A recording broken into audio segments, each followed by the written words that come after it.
നമുക്കങ്ങനെ എളുപ്പത്തിൽ വാട്സപ്പിലൂടെ ഹൈ ക്വാളിറ്റി ആയിട്ട് ഇപ്പോൾ സ്റ്റാറ്റസ് ആണെന്നുണ്ടെങ്കിലും മറ്റൊരാൾക്ക് നമ്മൾ ഷെയർ ചെയ്യുന്ന ഫോട്ടോസ് ആണെങ്കിലും വീഡിയോസിനാണെങ്കിലും ഹൈ ക്വാളിറ്റി ഉറപ്പുവരുത്താം എന്ന കാര്യത്തെ പറ്റിയാണ് ഇന്നത്തെ വീഡിയോയിൽ നമ്മൾ നോക്കുന്നത്. അപ്പോൾ നമുക്ക് കൂടുതൽ കാര്യങ്ങളിലോട്ട് പോകാം. അപ്പോൾ അതിനാദ്യമായിട്ട് തന്നെ നമ്മൾ വാട്സപ്പ് ആപ്പ് ഓപ്പൺ ചെയ്യാണ്. അപ്പോൾ നമ്മൾ ഇത്തരത്തിലുള്ള രീതിയിലോട്ട് എത്തും. അപ്പോൾ ഇവിടെ താഴെ റൈറ്റ് സൈഡിൽ നമുക്കൊരു സെറ്റിംഗ്സ് ഐക്കൺ കാണാം. അതിൽ ജസ്റ്റ് ടാപ്പ് ചെയ്യുക. അപ്പോൾ നമ്മൾ ഇത്തരത്തിൽ നമ്മുടെ വാട്സപ്പ് സെറ്റിംഗ്സിലെത്തും. അപ്പോൾ ഇവിടെ ജസ്റ്റ് താഴോട്ട് സ്ക്രോൾ ചെയ്യുന്ന സമയത്ത് നമുക്കിവിടെ സ്റ്റോറേജ് ആൻഡ് ഡാറ്റ എന്നുള്ളൊരു ഏരിയ കാണാനായിട്ട് കഴിയുന്നുണ്ട്. ജസ്റ്റ് നമ്മളതിലൊന്ന് ടാപ്പ് ചെയ്യാണ്. അപ്പോൾ തന്നെ നമുക്കിവിടെ ഇത്തരത്തിൽ മൂന്നാമതായിട്ട് മീഡിയ ക്വാളിറ്റി എന്നുള്ളൊരു ഏരിയ കാണാൻ വേണ്ടി കഴിയും. അപ്പോൾ ഇതിൽ ജസ്റ്റ് മീഡിയ അപ്ലോഡഡ് ക്വാളിറ്റി എന്നുള്ള ഒരു ഓപ്ഷൻ കാണാം. അതിൽ ജസ്റ്റ് ടാപ്പ് ചെയ്യുക. അപ്പോൾ ഇവിടെ നിലവിൽ സ്റ്റാൻഡേർഡ് ക്വാളിറ്റിയിലാണുള്ളത്.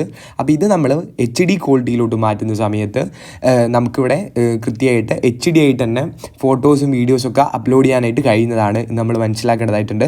അപ്പോൾ ജസ്റ്റ് നമ്മൾ അതിൽ ടാപ്പ് ചെയ്യുക. അപ്പോൾ ഇത്രയും ചെയ്യുന്നതോടെ നമ്മുടെ പ്രോസസ്സ് കംപ്ലീറ്റ് ആകുന്നുണ്ട്. നമ്മുടെ വീഡിയോ ഇത്ര മാത്രമേ ഉള്ളൂ. വീഡിയോ നിങ്ങൾക്ക് ഉപകാരപ്രദമാണെങ്കിൽ ഒന്ന് ലൈക്ക് ചെയ്ത് പോവുക. അതേപോലെ നമ്മുടെ ചാനൽ സബ്സ്ക്രൈബ് ചെയ്ത് പോകുന്ന കാര്യം കൂടി ഒന്ന് പരിഗണിച്ച് പോവുക.